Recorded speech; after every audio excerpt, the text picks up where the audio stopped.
It's 6 o'clock. We'll call to order the whole meeting for Tuesday, August 26th, 2025. And I see Pastor Steve is with us.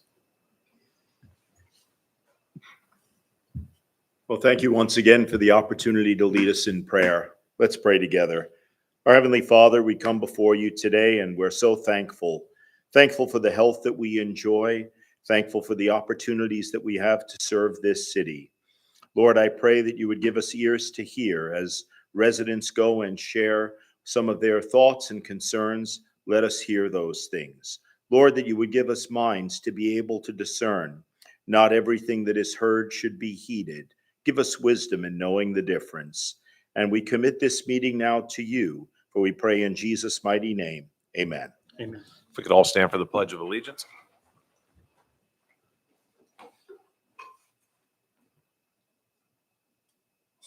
No problem. I pledge allegiance to the flag of the United States of America and to the republic for which it stands, one nation, under God, indivisible, with liberty and justice for all.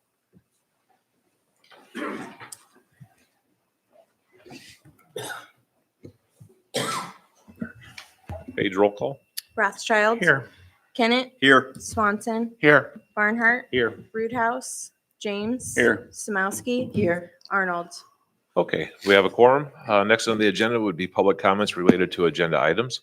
City ordinance allows members of the public to speak and give input up to 3 minutes. During public comment, there can be no debate or action by the city council at this time. Any members of our, Pastor Steve. Just one quick question. When you're discussing the facade with the Henderson company taking over the old city hall, there was no real description as to what they were doing, and I'm not familiar with the company, so maybe there could be a little bit of an explanation on what it is that's envisioned happening there. Any other? Becky?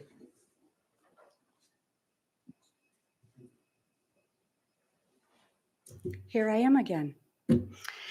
Thank you for letting me speak again. I did some reflecting after the last city council meeting 2 weeks ago. Did a little homework and I'd like to share it with you. In reviewing the Illinois Environmental Safety Junkyard Act, it states that state laws and local ordinances address the visibility and environmental impact of junkyards, specifically stating that local ordinances regulate the aesthetics and conditions of junkyards on private residential property. Municipalities have specific ordinances that define, regulate, and restrict junkyards. It goes on to say the best place to begin is by reviewing your local ordinances, which brings me to the next. The city of Geneseo has a nuisance ordinance that defines and prohibits junk accumulation on residential areas under Chapter 24 of the City Code. In Geneseo, a junkyard is explicitly prohibited in residential areas. This goes into detail. I'll just skim it. The ordinance defines junk as any discarded, used, consumed waste, stuff that is unsightly or unsanitary in nature. This includes, but it's not limited to, garbage, debris, discarded appliances, junk auto parts, furniture, and waste materials stored improperly. Now, what we deal with is weed piles, couches, restaurant seats, tires, strollers, all in open sight. You are not prohibited to cause or allow the accumulation of any amount of junk on residential property. Unsightly and unsafe items, maintaining junk auto bodies or inoperable machines is also specified as a nuisance. We have camper vehicles. They're not used, they're not moved. No legal license plates. They're on cinder blocks with no tires. The windows are opened, they are abandoned. And it talks about littering and junk on public or private property. The junk yard that we live next to has caused critter accumulations, snakes, raccoons. We now have blue wasps. These have been seen by Sergeant Weiser, Emmett Pest Control, our neighbors, and other people that we've invited to come onto our property. It then says To report a violation, you contact your city officials, which we have, emails, meetings, pictures. Another section states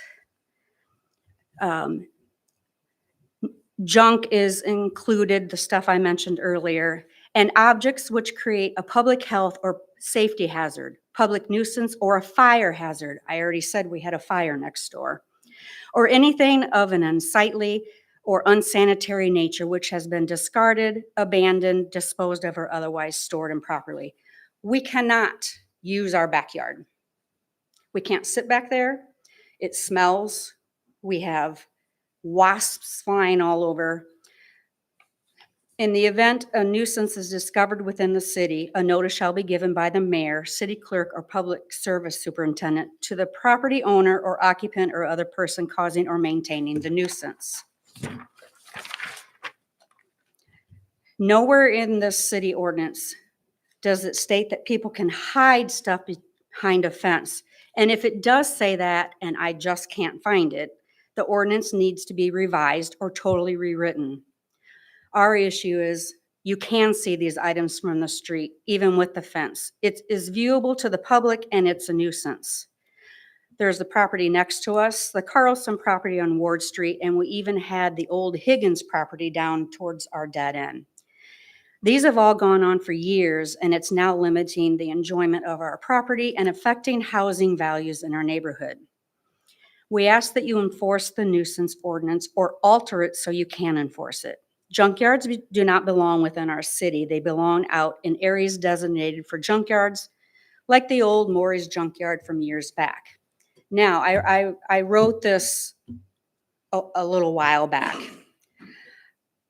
Now, since preparing this speech, we were contacted by Chief Disterhoff with an update. We appreciate all of his attention to this matter. He seems to care and takes our concerns seriously.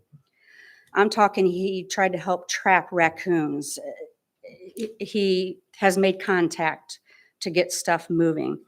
But please remember, this is a never-ending cycle for us. The Junkin yard gets out of control. The property owner takes no responsibility for her property until we say something to the city and they send her a notice. Trust me, I do not take pleasure in this. It's not our job. The community service officer should be regulating this. While we appreciate progress, we don't want to spend our entire summers trying to take care of unsightly and unhealthy situations. We just want to enjoy life like everybody else. Thank you. Yeah, I just want to stress again, we're doing everything we can within our power, as frustrating as it is. I understand that. And I know you cited some specific things. If Council Price would like to comment about.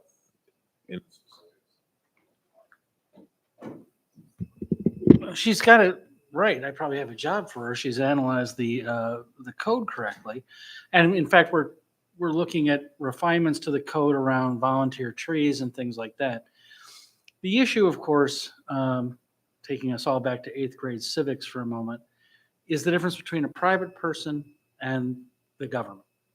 The Fourth Amendment exists to limit the reach of what government can do in terms of searches, inspections, and all the rest. So while you see something, in my time here as city attorney, we've taken on some things and had them thrown out by the courts because as government, we didn't have probable cause to peek over the fence, or we're not allowed to fly a drone to take pictures of what goes on there. We've gotten some traction and progress because as a result of the fire, we had a reason to be on the property. We have body camera footage and we now have proof.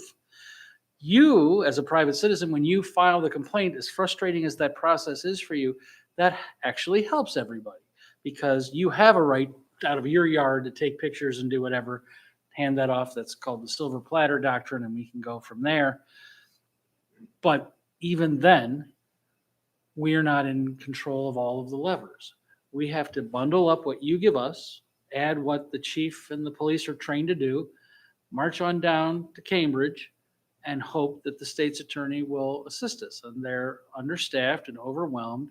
And of all the minutes of the day they have to spend on crime and things, they have to decide how much they're going to spend on this. And we're frustrated by not always being on their list. So the city long ago created Municies, which is the administrative enforcement arm, where instead of marking down to Cambridge, we try and do that through fines and code enforcement here.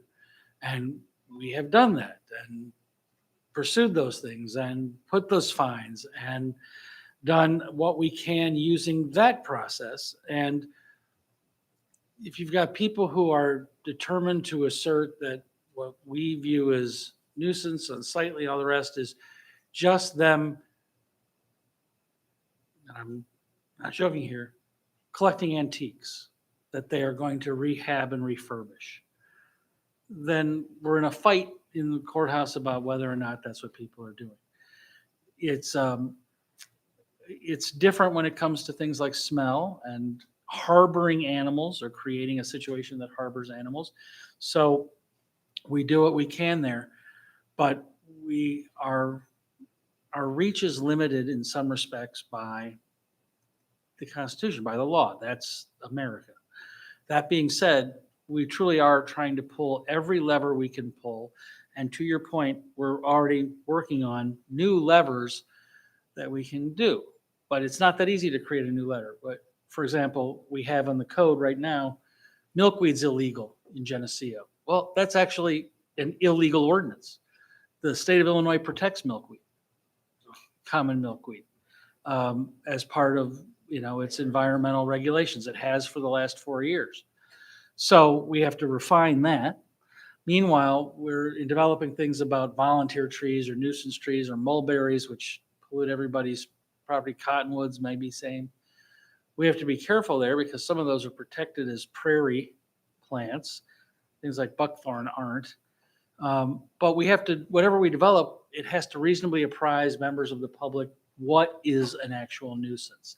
It can't just be the eye of the beholder. And this becomes, this is the one person's junk is another person's antique. And that is a real problem. And it's not just in Geneseo. There are forums for what I do developed to these things where try and write it this way, try and get it that way. And then judges weigh in and tell us something. All of that to say, we hear you. But the wheels of justice grind extraordinarily slowly here because it's not always the thing that gets the highest priority other places where we take these things. So we've tried to create places of our own, like Municies, to do it. And we'll just keep plugging along. And we thank you for providing those complaints. You're right, it's not your job, but it's easier to act on one of your complaints than it is for us to try and get administrative search warrants to go in and search the places, which we've done, but it takes forever to do that. Meanwhile, you're living with the problem. So we're doing what we can do, Mayor. We're refining things to try and make progress on this.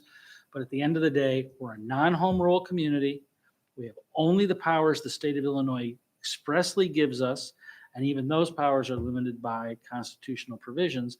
And when you have somebody as a property owner who's willing to put money into a lawyer as opposed to their property, then it really slows down. Yeah, and I just would reaffirm, Becky. I mean, I understand. Anybody that's driven by understands.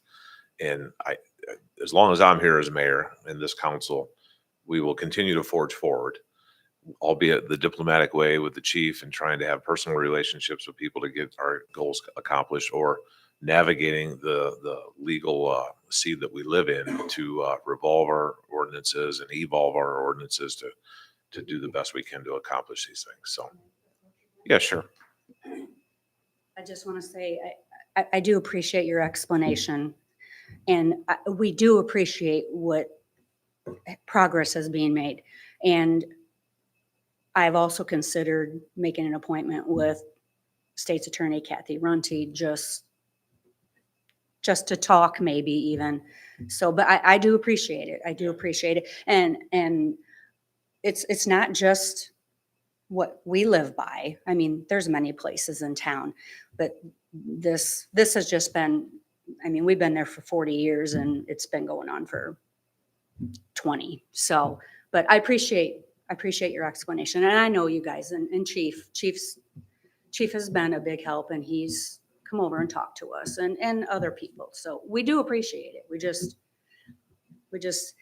don't want to have to continuously take pictures and send them. And we don't want to be a nuisance. I don't enjoy taking pictures and having to send them to you and the chief and the city administrator, but hopefully we can just keep something in motion. So, yeah, thank you. Thank you. Anybody else have a public comment to agenda items? Okay, moving on at this time. Next on the agenda would be mayor's comments. I have none. How about city council comments? Any members of the council? No? Brandon, city administrator comments? Nope. Okay, moving right along. Number 8 would be administration. 8.1 would be the presentation, introduction of capital improvement planning and Waterworth utility rate management system. Okay, so we're starting the process really early this year.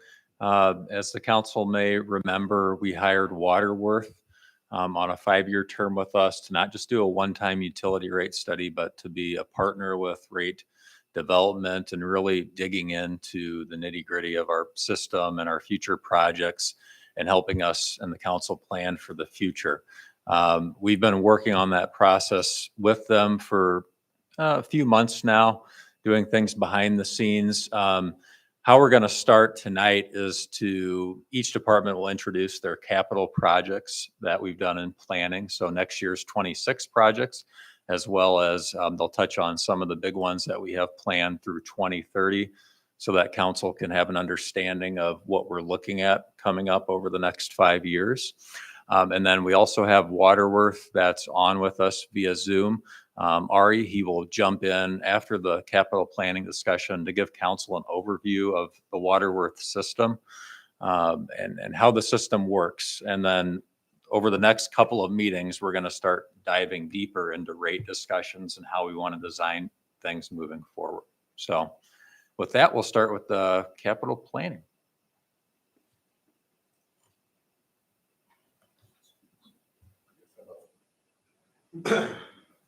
Our capital planning for 2026, these are our projects we have going on. The 7,500 kVA transformer, this is in front of the power plant. The concrete pad that it sits on is starting to settle. It went from 1 degree to 2 degrees, and now we're at 3 degrees.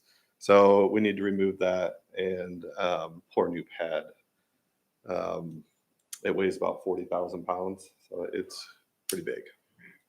We have a bucket truck. This replaces a 2014 bucket truck that we have that needs to be replaced. Unit 2, phase 3 overhaul. This is the final overhaul for Unit 3. This year we were buying parts and getting things ready for it. This would be the actual sending the heads in, getting them overhauled, new bearings, everything to get this unit to continue to run for years to come. The utility office roof. We had this inspected by Beckwith when they were here replacing the power plant roof. It was recommended that we replace it due to age. It's roughly 15 years old. We also have seams that are separating. Power plant tuck pointing. Some of you may know the power plant has been there since 1933. Some of the brick and mortar needs to be removed. Mainly the mortar needs removed and replaced. Just a maintenance item. The industrial park loop. So out in the industrial park, we have a radial feed that comes into that park. What we want to do is put a 3-phase line going from Weber Road from Route 82 to the entrance of Springfield Armory. This allows us to feed around that industrial park from 82, also from Roos Hill, so that if we have any issues that come up, like poles that go down, we can kind of reroute this and get those customers fed. Culvert Court underground. So in between Chicago Decorating and Joe Carroll Energy, where their substation is, there is a utility line that runs through there. It is very hard to access. The poles need to be replaced. Our plan is to go underground in that area so that we don't have to access it. And then pole replacement on Chestnut Street. So Chestnut supports our south loop out of the power plant. It is one of our major circuits. The poles are starting to age there. What we want to do is get ahead of it and start changing out some of those poles. And then the last thing is the planning study that we discussed when I did the power plant presentation a month ago or so. And moving forward with that planning study. Any questions on the 26 stuff?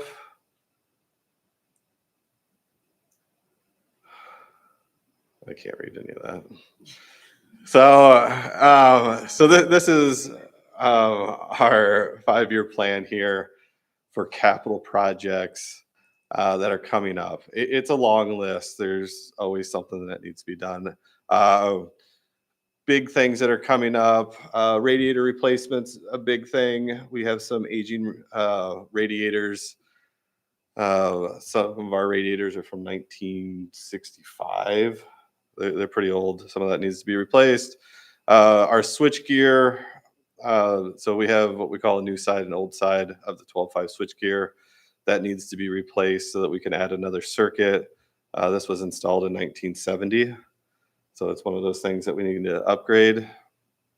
4160 switchgear replacement is another big one. This is also a very old switchgear. I believe we installed it in 1986, but it was used when we installed it. So that would also be a big one. You'll see bucket trucks in here for the next 3 years, only because we bought bucket trucks 3 years in a row. Now we're getting into where we're buying them again. We also have tie line projects where we're replacing poles and porcelain ends on it and making sure that our transmission line is reliable. That's kind of some of the big ticket items that we have.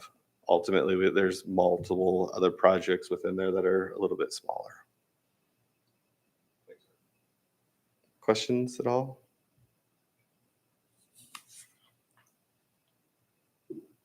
For Public Works, water, we will potentially be on North State Street next phase. The $100,000 will be for the first payment of the next phase for replacing the water, upgrading it from the 4-inch to the 8-inch, new water main, new water service, so forth. The engineering for the water treatment plant improvements, $300,000.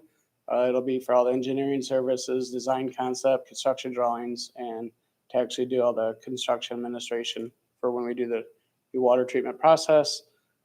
Next year also, we will have the North Water Tower in there. We do have money set aside from this year, set aside, and we'll apply that towards next year. That's the study's back. So it'll be a complete blasting, exterior painting. There's some interior dry work that needs to be done, some concrete spalling and stuff like that also needs to be completed. Lead line replacements, we set aside $300,000. And that's just due to the state of Illinois' lead service line replacement notification act for replacement of lead or galvanized lines. Whatever you want to do. I got a few of them. We have like 1,400 unknowns, and we have till 2042 to have them all replaced. So yep, you'll see the stuff we have budgeted for 26, 27. We have the second phase of North State Street, what we would pay towards the project. We currently have roughly $8.5 million put in there based upon preliminary estimates. That's not a final number or anything. That would be for the water treatment facility and the new structure and the well and so forth. Of course, we do have a utility truck that's aging that would be replaced. I did put, we'd be doing engineering for projects that would be following next year. So we have like Route 82 for looping the water main. We have 2 separate dead end feeds. One comes from the North Water Tower that runs out College Avenue to the industrial park. The other feed is just next to the St. Malachite's Catholic Church in the middle school. There's an 8-inch that is one of the original 1904 water mains. So we'd like to loop that and potentially omit the 8-inch that runs out the original water main. Of course, in 27, we'll also have lead line replacements. 28, we'd have lead line replacements. We do get into where we would install generators at wells so we can meet our 2030 compliance for that. We have a second transmission line in there for the future.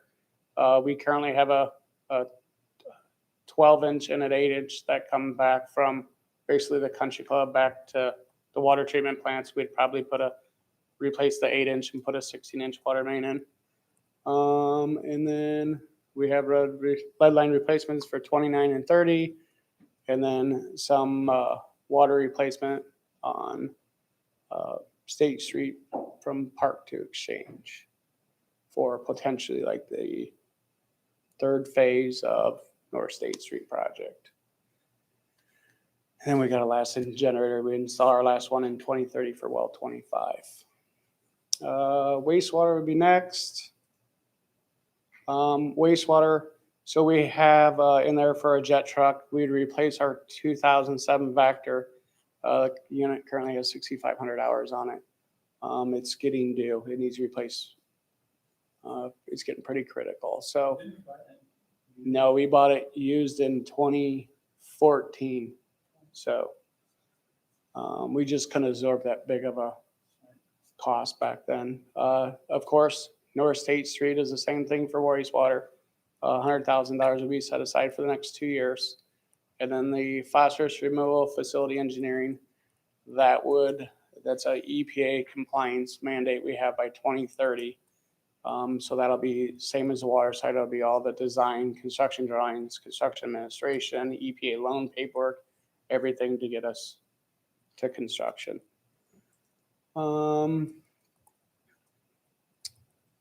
Wastewater, phosphorus removal, that's an estimated number put in there. The North State Street in 26 and 27. We got also a compliance for have standalone generators at our lift stations. So we'd start off with like the most critical ones, and then we'd go from there on replacement. Of course, service truck. Our final clarifiers are from the 1985 upgrade. They have only had service and maintenance done. We'd potentially upgrade those in, I believe, 28. And then we would like to upgrade the dewatering building.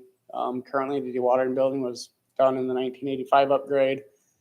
And we had the upgrade we did a couple years ago for the new facility. We made that, well, it was just activated sludge drying bed system that we upgraded to make the dewatering building. We still have half the facility that has the sunken vacuum assisted beds that we like to fill in and then bring up the concrete floor to match the same floor in there. And then we can make it a useful space.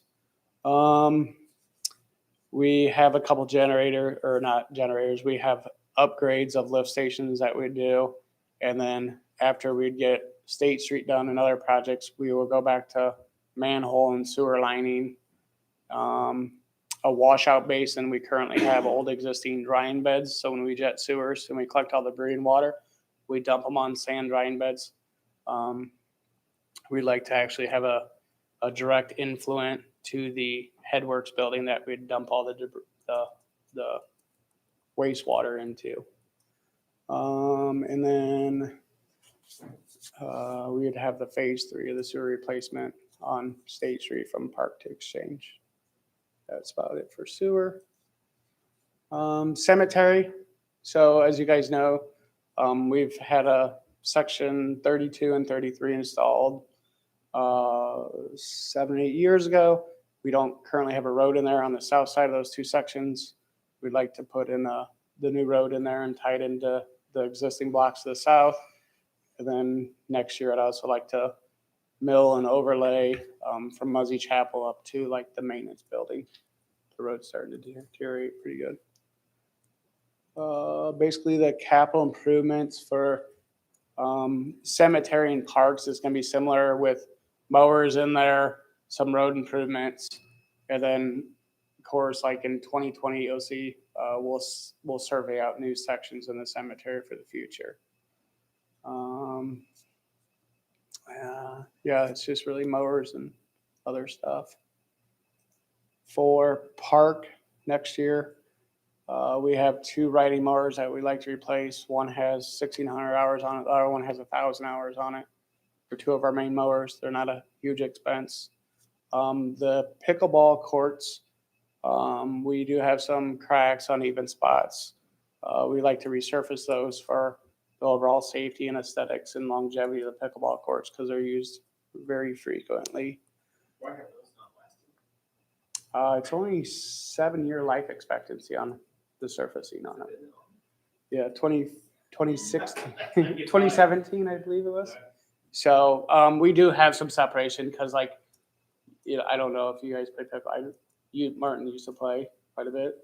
So we have, like, say where the nets are, you have your concrete footing post, then you have your asphalt. So between freeze thaw cycles, some of that stuff's moved and we need to get them re-caulked and resealed and so no water penetrates them and then starts really causing uneven surfaces. And then we would be purchasing a used truck from Eric from the electric department to replace our 2018 or 2008 F-250 that has some mechanical issues. Future planning also with this is just basically mowers and we got some playground equipment that we're going to replace.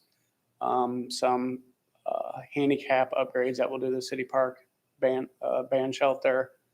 And probably, I figure by then, probably the asphalt shingle roof on the Kiwanis Pavilion will probably be needed by then, 2030.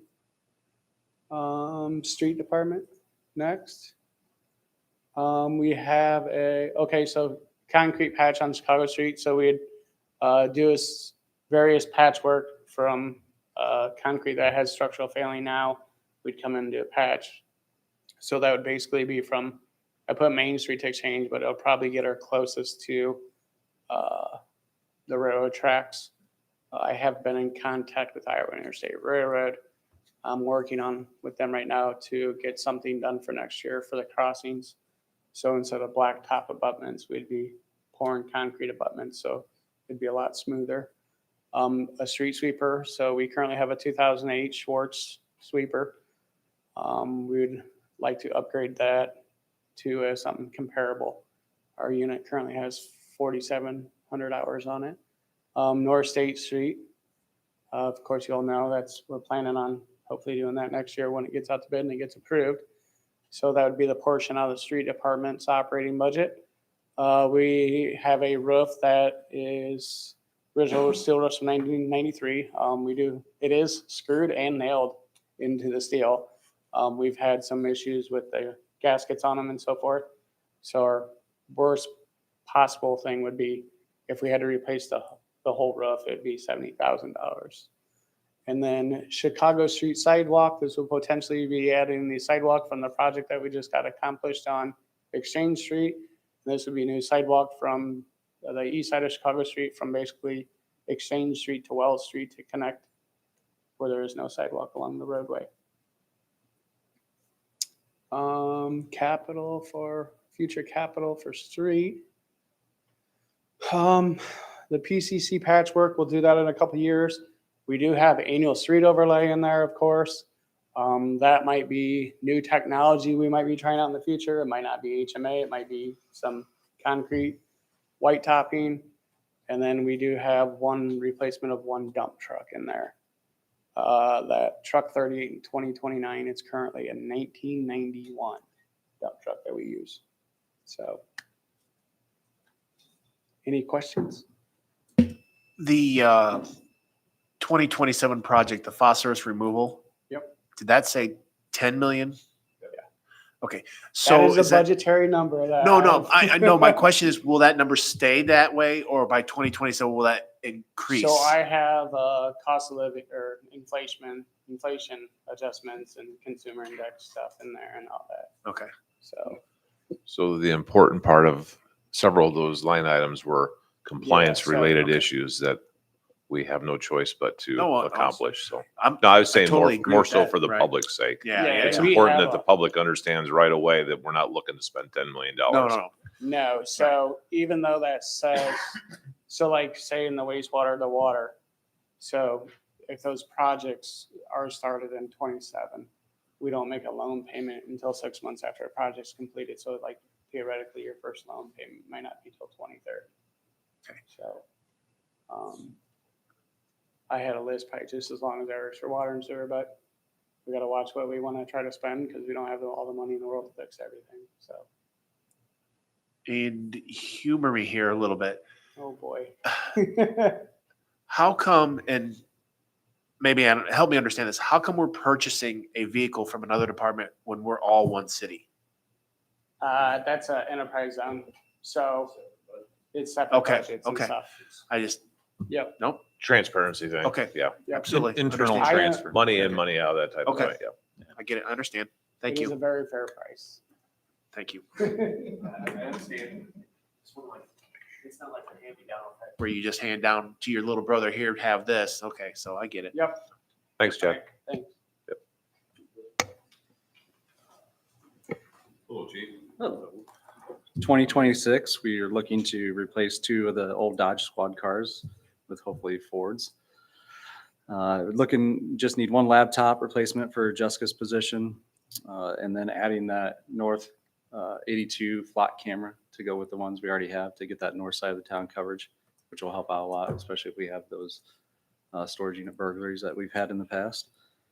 And then range facility update, 35,000 there. That would include the south side fencing from the road all the way back.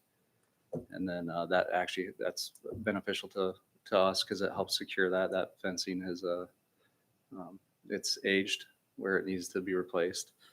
And then the additional funds there would help with maybe possibly bringing water to the building, or else, if not used, we would kick it back. But there's other things up there that could be considered a need. 2027. So we're trying to do a rotation with these squad cars. So we have them, for hopefully 5 years if they last that long. It could end up being 4, but we're going to try to do 2 a year throughout the rest of the duration to 2030. So each year you'll see that and the increases a little starting in 2029. Repeater batteries for 2027 and then the 4,000 to cover computers again in 2028, 4,000 for Taser, 15,000 for a server refresh. Garrett says we have to have that, so we got to do it. And then, 28, 29, or 29 and 30 are squad cars and more PCs. So that's all I can project right now because this world that Real quickly, do you notice any difference between a Ford, a Chevy, a Dodge when it comes to reliability and longevity? I mean, are they all about the same? So yeah, right now Ford's blowing Dodge out of the water, and I think these 2 that we're going to replace, I think we got some lemons. And you would buy the stuff on the state program so that Yeah. And Whatever's, and we're kind of at the mercy of the manufacturer too. So some years in the past, it's been Dodge only makes the squad car, Ford only makes the squad car. We could get other squad cars, but then when you start talking like Ford trucks, Chevy trucks, that 72,000 goes up a lot. all right, thank you. So, Thanks, Chief. all right, thank you.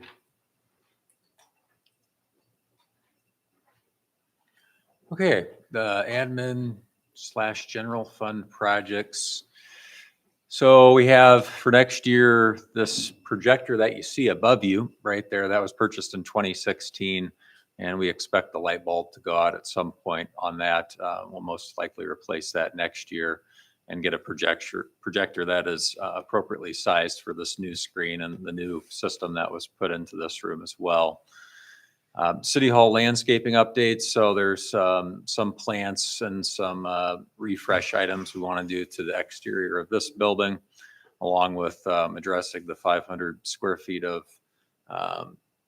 grass area that we have out front that other than this year when it's been very wet, just immediately burns off in the sun. So we may look at doing some landscaping, something alternate than just a grass space out there. Miscellaneous building repairs. We budget this line item every year for things that come up in this municipal building, both on the PD, the tenant space, and the City Hall side of things.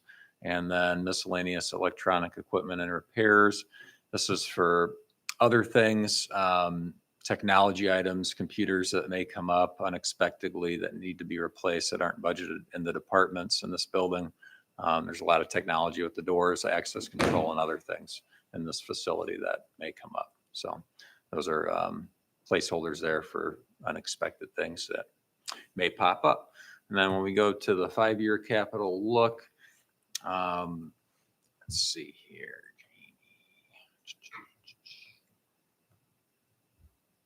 Admin. We have more of the same with where we budget every year for building repairs, equipment items that may come up. We do have a line item in here for a potential new roof to this building, which may be coming up in the next few years. And then Garrett has a firewall in here as well that we plan on needing to update in 2030. Other than that, it's just standard PCs and building upgrades and repairs throughout the years. That's it for the capital planning.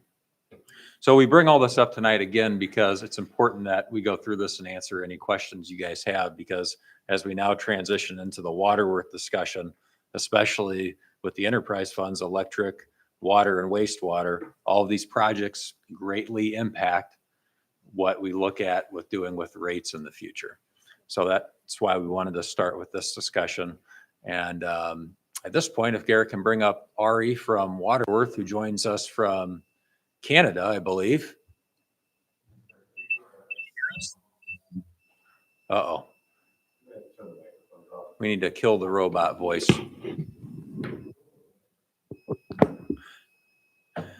So we're going to turn it over to Ari, who will go through an introduction to the Waterworth system. And again, this is very important to the next couple of meetings that we'll have, where we actually start talking about rate design and rates, and how the projects and our infrastructure and our systems affect that design. So it's yours now, Ari.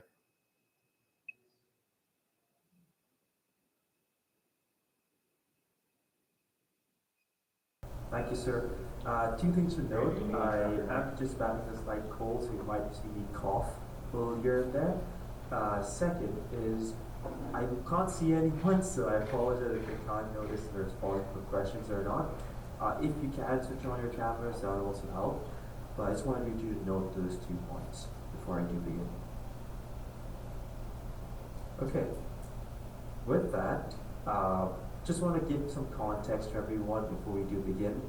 Waterworth is a software platform that empowers local governments like Geneseo to achieve financial sustainability while balancing affordability. Now, I say that, and I've said it 1,000 times, but this can be really tough, but it can be done through a process as what we do at Waterworth is called continuous revenue management, which isn't a 5-year review, but reviewing your rates every year just to make sure if any changes do occur, we can look back at it.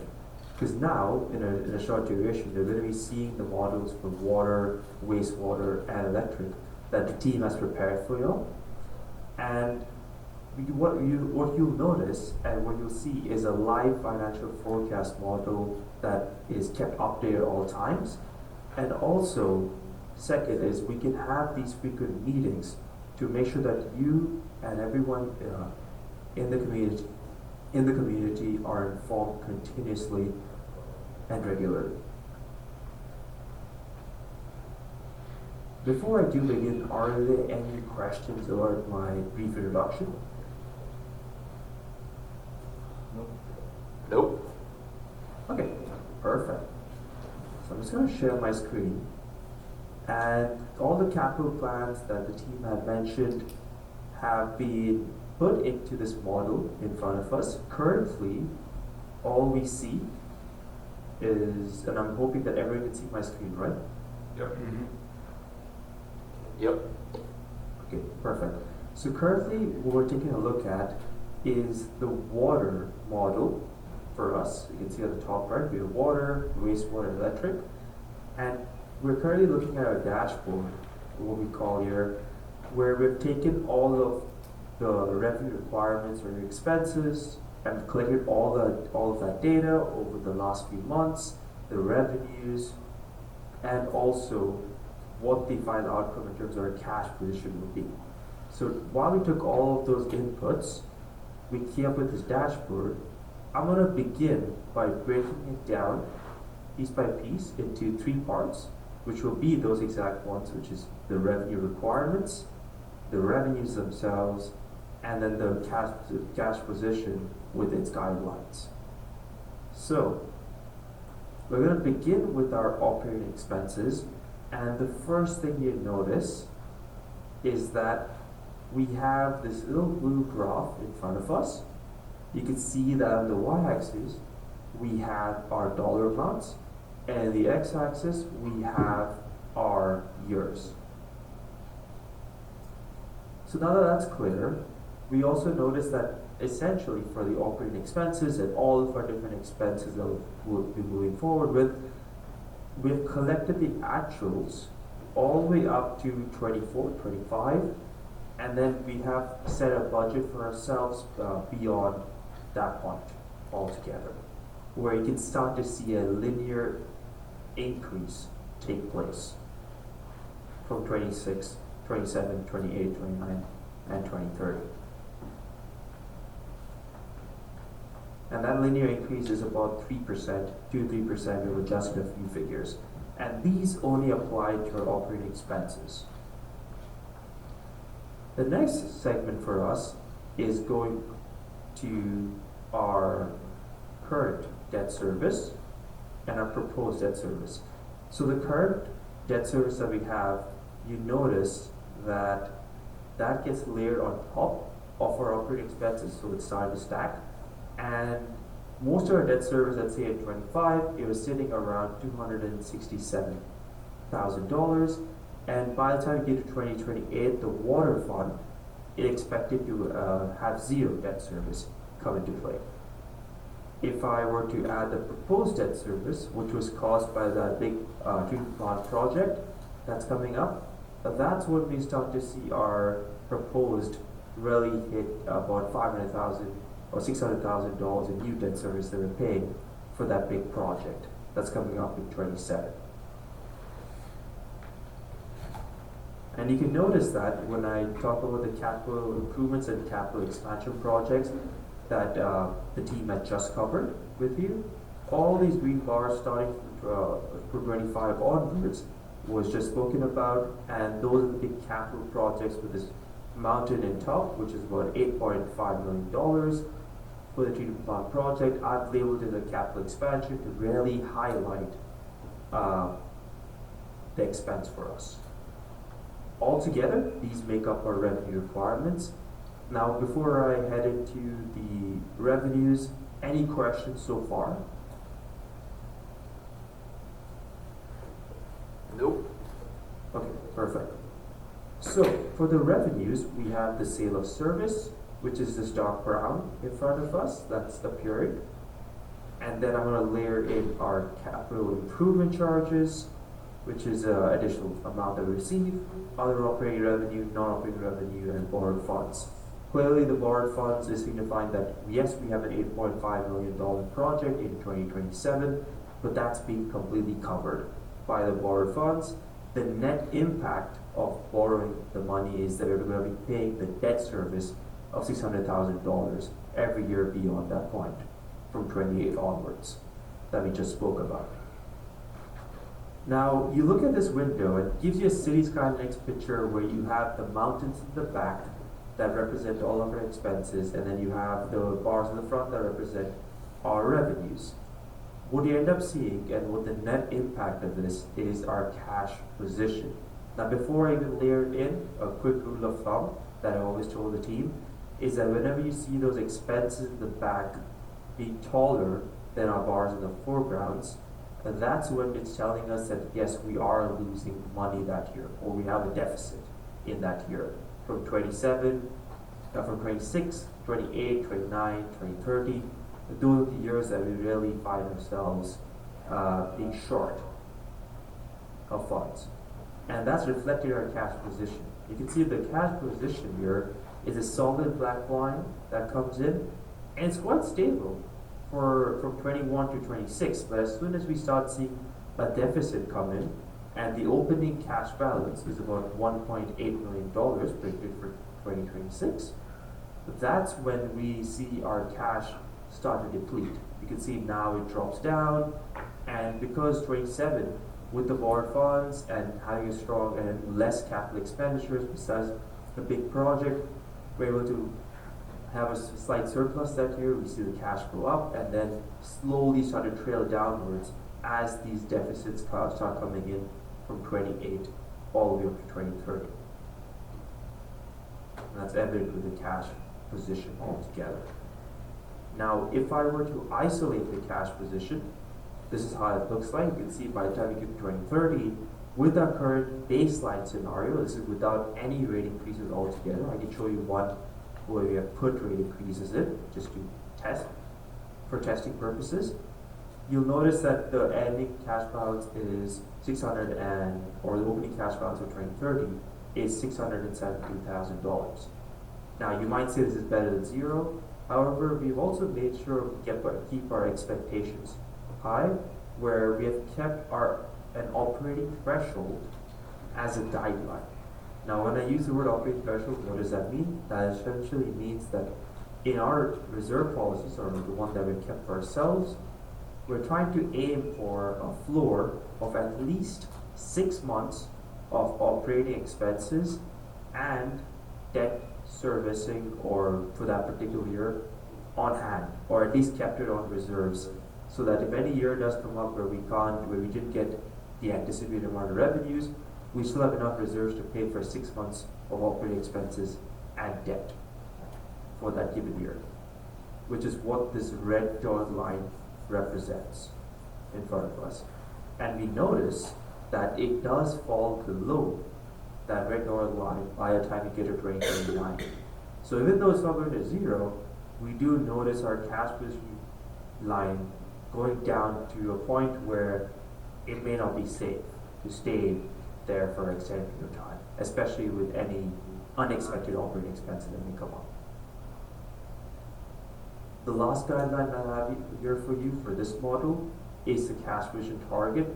Now, the cash position target is a very optimistic view of what we look at.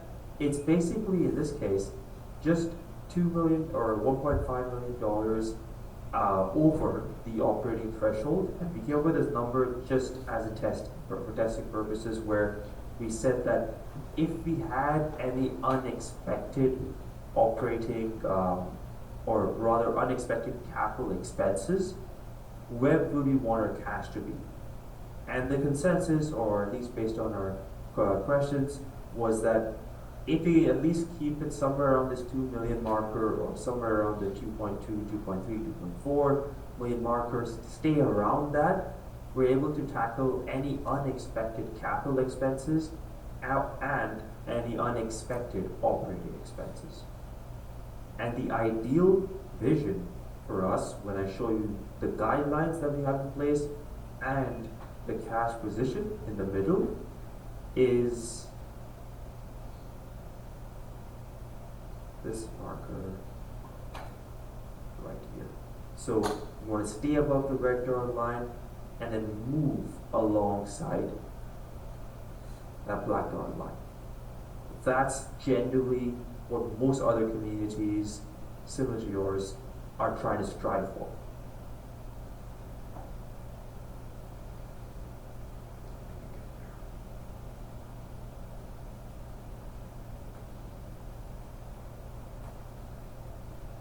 Perfect. I'm going to take another pause right here just to go over the full dashboard.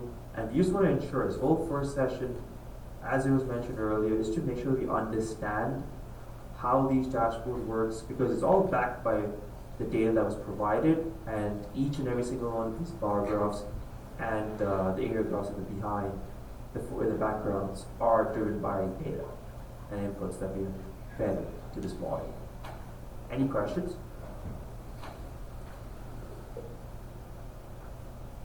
Not yet. Okay, perfect. So something that I want to show you before I even head to, let's say, the asset review and talking replacement lives and so on, for the water service area, is to also show you a quick sample of what some of our recommendations may look like. We're not going to go extensively the rate card, but you can see that I have switched our model to go to scenario A, where we have played around with what our revenue requirements are to say that, okay, in the previous model, I didn't like the fact that it was going below our operating threshold. So what I did in the previous, on the next model, is I adjusted my rates so I can make sure that this black line always stays above the operating threshold. I mean, a simple way to do that would simply be increasing your sale of service that we're charging currently. And with a certain combination, it can be either to restructuring or across the board adjustments. You can achieve this figure where you're staying above this red dotted line at all times.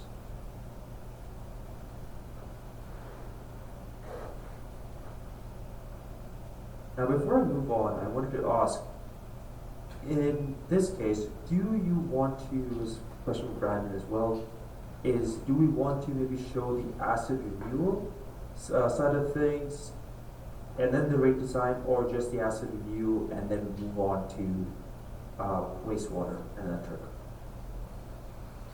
Yeah, I think you can show the assets, and it's probably not necessary to go through each enterprise fund.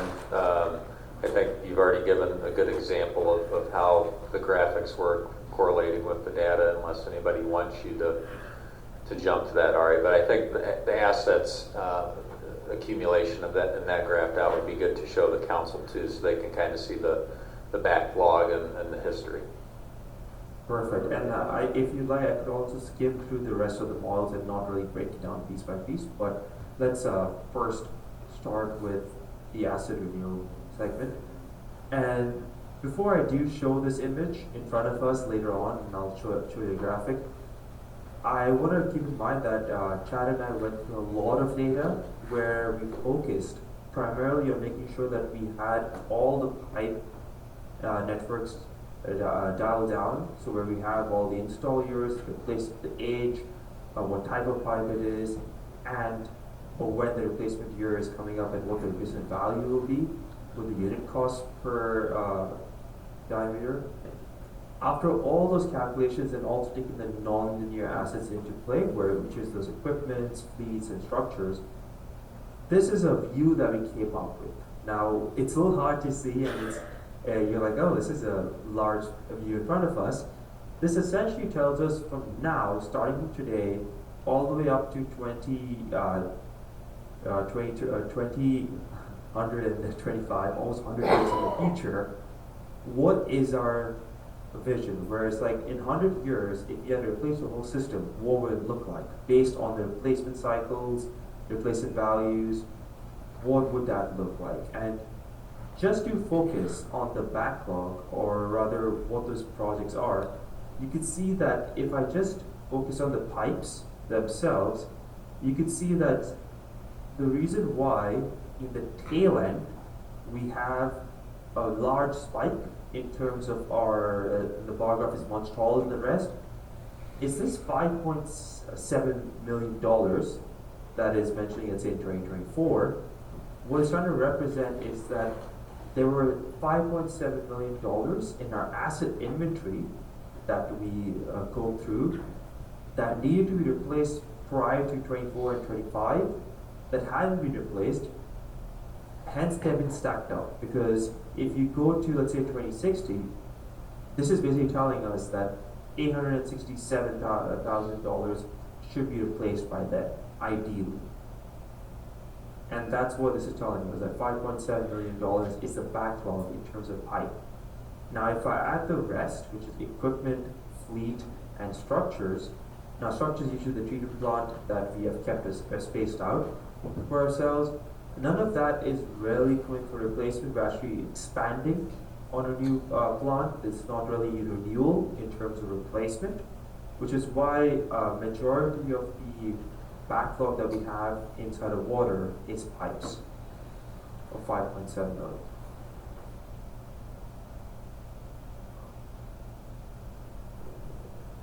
Yeah, we wanted Ari to show this graphic because as you start to see these things black and white, you hear people talk a lot about that we have a lot of things going on underground that we haven't done over the years, but this actually starts to show it in real numbers when you actually put all of our infrastructure into the system and the recommended timeframes that things should be replaced by, and showing that backlog and the importance of trying to play some catch up on some of the critical infrastructure.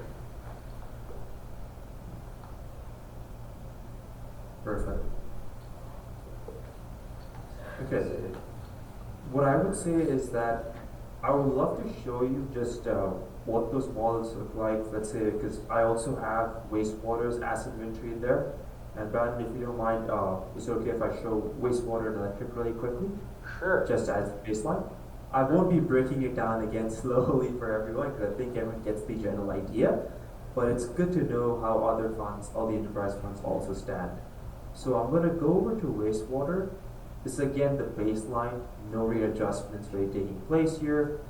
And you can see that historically, if I just look at the whole graph as a whole, we can see that if I take 1, 2, and 3, these are our revenue requirements.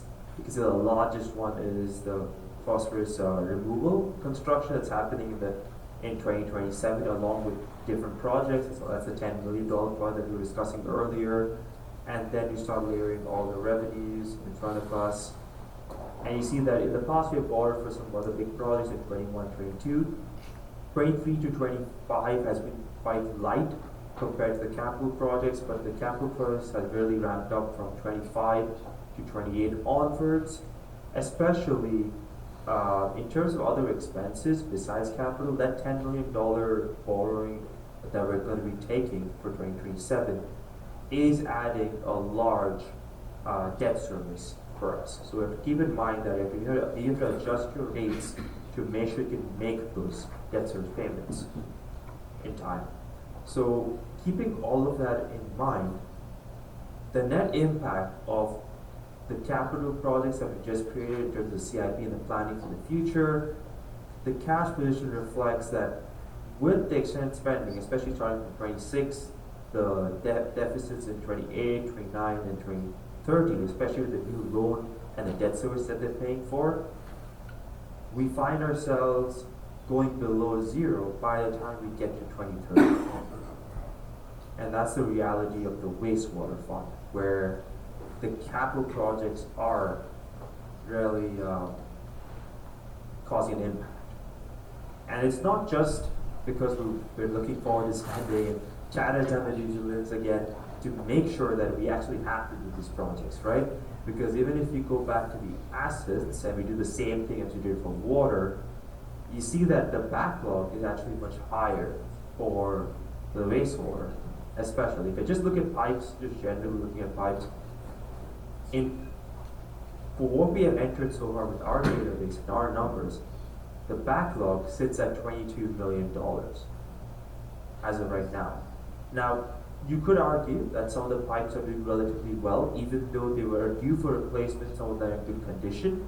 Perhaps you could push it maybe 5 or 6 years, but anything that was due for replacement based on their service, based on the type of pipe they were, let's say 65, if PVC gives you 75 years, ductile iron, and so on, most of them are coming up for replacement, or were coming up for replacement in the past, and that brings the backlog up to $22.5 million.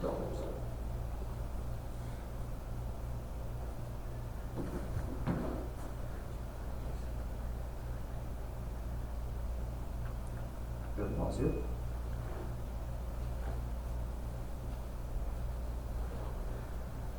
Any questions, concerns? Nope. I know it's a lot to think over, I would say.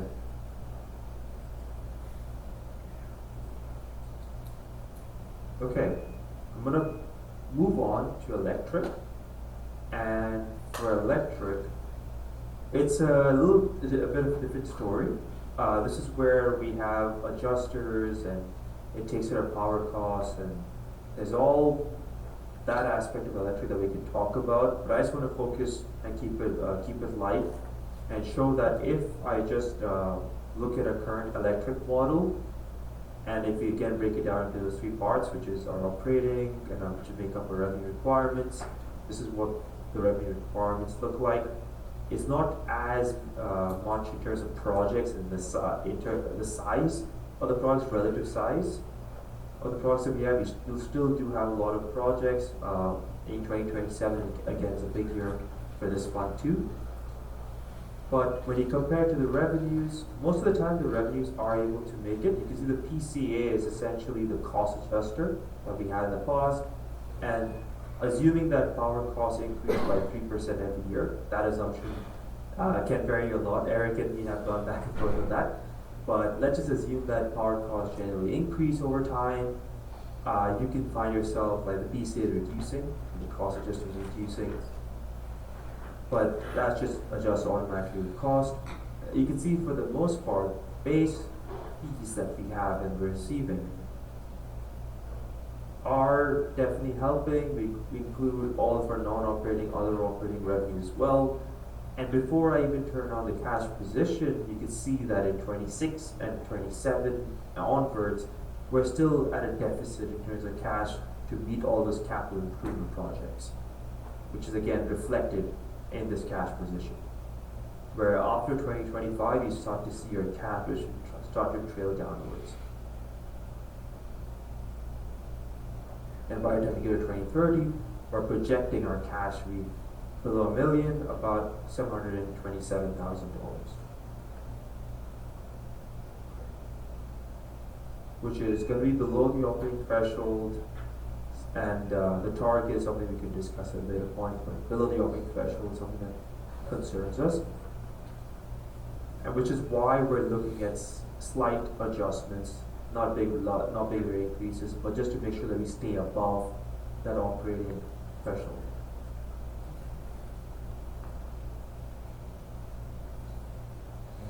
It's for Art. I was just going to comment. I think, this is a really cool demo. And the really important thing is this is data that's available to our department heads to make recommendations, because without having the data to make projections, we're flying blind. Imagine if, we're making decisions on to buy power or not off of IMSL or whatever it's called, and we have no idea what the prices are. We just you find out 6 months after the fact if you chose right or not. Having the data available is just so critical to make these decisions. This is really, really cool. Yeah, and I think it's equally important when you look at proposed capital improvements compared and what that debt obligation looks like compared to what we've all known forever of an aged system. That's a huge whole other obligation that, whether we deal with it now or deal with it later is not going away. So, those are two different monumental numbers that we have to deal with.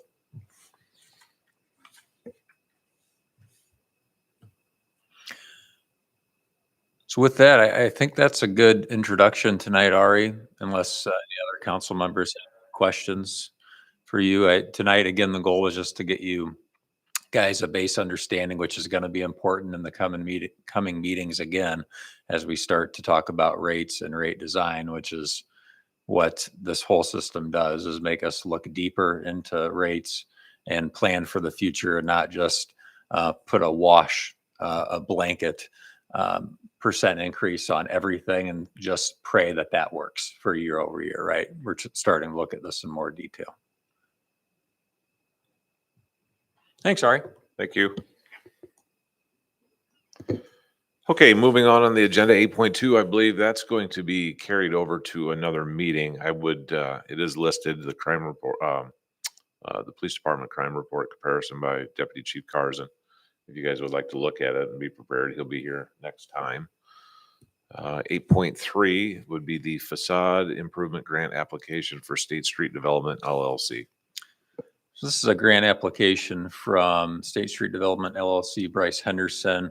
And to answer or address Pastor Palm's inquiry from earlier, we will do that here. So many people have noticed that the old City Hall, this is the old City Hall building, 101 South State, has been under construction for some time. This is really going to get ramped up now. They did publicly announce that there is a bridal shop going into the first floor. And then the second floor is a residential build out intended to be like an Airbnb type rental space, I believe, at this time. So this is a application for a facade grant. If you read the details of the application, they plan to replace all the second story windows and paint the window frames along the whole building. They've already removed the old awnings to take it back to kind of the original facade look of the building. So these improvements will really be great for a staple building downtown, and as they reopen both floors here soon. Not a reflection on the current owners, and I may be just dead wrong, but didn't we already give a grant to the previous owners to do work on the building?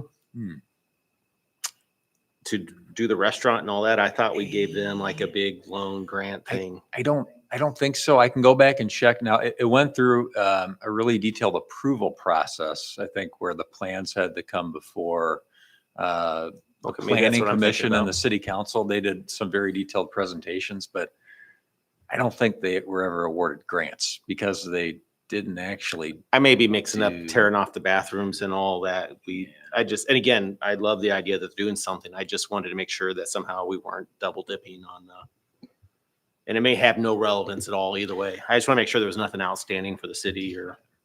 And with this, the things that he's doing, were not done under previous owners Right. too, with the original windows and the paint that's 50 years old and these things. So they would still be new upgrades.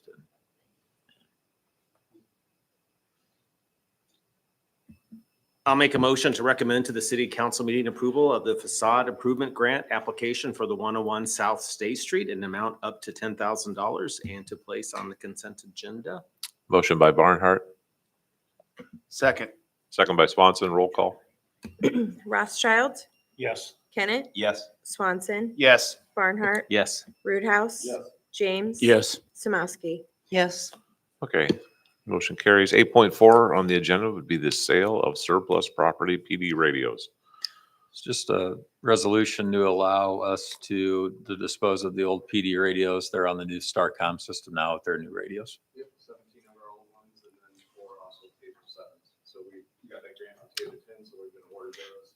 So we're looking to get the permission to. Getting the permission to unload those to somebody who probably really needs them, one of our county partners. Not unload, but So, give them a very fair price Yeah. so they can have the still useful equipment. anyone?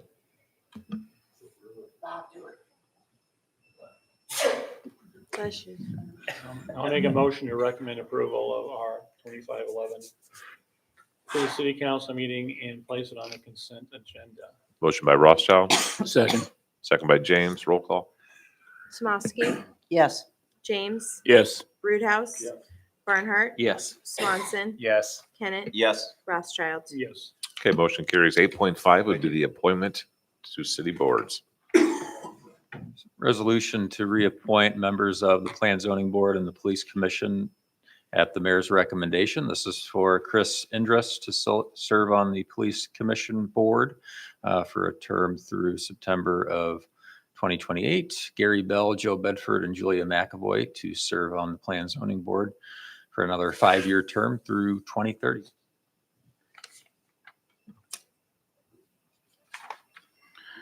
I'll make a motion to recommend approval of R 2512 to the city council and place on the consent agenda.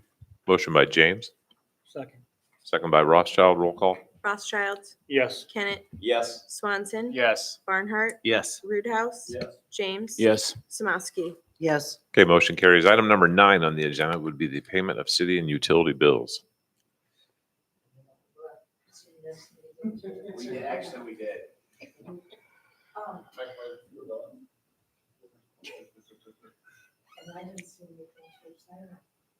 Is it at a motion, Paul? Motion to pay the bills is presented. Motion by Swanson, second by Samosky. Roll call. Samowski, Yes. James. Yes. Roothouse, Barnhart. Yes. Swanson. Yes. Kennett. Yes. Rothschild. Yes. Okay, motion carries. Item number 10 would be public comment related to all of their items. City ordinance allows members of the public to speak and give input up to 3 minutes. During public comment, there can be no debate or action by the city council at this time. Ann or Pastor Steve? Yes, Ann. Gotta get up. I'm not gonna stand up. With this being an air hub or whatever it is, at the old city hall, or whatever it is, it means people are gonna be able to stay there, right? Like a, okay, where are the cars for those people going to be parking at? Because that is going to be quote a business instead of having like the apartments above some of the other businesses. And they use the parking lot. Are these going to be able to use the parking lot, or has anybody thought about that kind of thing, or am I just dreaming it up? Yeah, they'd be able to use public parking, just like all the other tenant spaces on State Street. Anything else, Ann? Yes, I do have one question. Can we have a bicycle rack put out here someplace instead of over there, like it's at the back door? So that people that might want to ride their bike to meetings or attend to business at City Hall can park their bike. Kind of like this is part of the landscaping update plan for next Yeah, year. that could definitely see where that could be incorporated with the type of work they're looking to do out front for sure. Yeah. It might not happen immediately, but we'll definitely make note of that. Okay, Pastor Steve, anything? Okay, I'd entertain a motion to adjourn. Make a motion to adjourn. Motion by Rothschild, Second. second by James. All in favor, say aye. Aye. Opposed, same sign. We're adjourned. Special. You said you know you were just. No, I'm just putting my phone. We'll call to order the special city council meeting for Tuesday, August 26, 2025. Page roll call. Rothschild. Here. Kennett. Here. Swanson. Here. Barnhart. Here. Roothouse. James. Here. Samowski. Arnold. Okay, we have a quorum. Item number 2 would be public comment related to agenda items. City ordinance allows members of the public to speak and give input up to 3 minutes. During public comment, there can be no debate or action by the city council this time. Pastor Steve or Ann? Okay, moving on. Item number 3, under administration 3.1 would be the Prairie Park rules mapping and agreement. Okay, so in July, we told the council that we would come back with the Prairie Park rules and map. So these are 2 resolutions. One is to pass the presented rules for the Prairie Park Trail System along with the map that we put together, which defines the public park and the trail system and the actual trails and things that are not considered trails on the city's acreage out at Prairie Park. I'm sure everybody's had a chance to review that, and we can talk about any questions that anybody might have. The other resolution in here terminates the agreement with the Friends of Off-Road Cycling Fork. That was passed by the council in 2015. We have not heard back from them on wanting to schedule a meeting to be part of the discussion. So we do recommend terminating an agreement if Fork ever wanted to come back to the table to discuss being part of a volunteer group that helps take care of the trails. We would certainly be open to that, but at this time, we need to get rid of the old agreement that hasn't really been followed through since 2015. We're 10 years out on some of the things that were put in that agreement. The next step from here, if all this passes tonight, is we already have a number of people who have expressed interest to some of you guys, the aldermen and myself, that are interested in being part of a volunteer group to help go out there a handful of times a year and help take care of the trails and do some maintenance with us. And we'll be working on a system for that.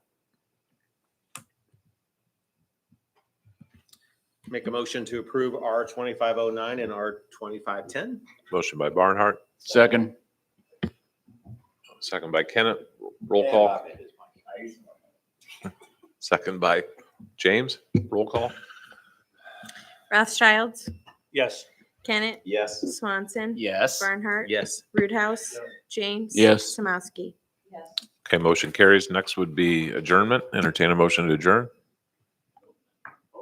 Mayor, can I? Oh, Can I just sure. make an offer? I had reached out to Brandon a while ago and to Zach about the fact that our church has a burgeoning number of volunteers who would like to help. And I think that this project would be something that we would be all over. Super. And we could probably get a good-sized workforce. So I just want to volunteer my church and I'll get them on board. We would love to be a part of this. Appreciate that. Thank you. Motion to adjourn. Motion to adjourn. Motion by Swanson, Second. second by Barnhart. All in favor, say aye. Aye. Opposed, same sign. We're adjourned.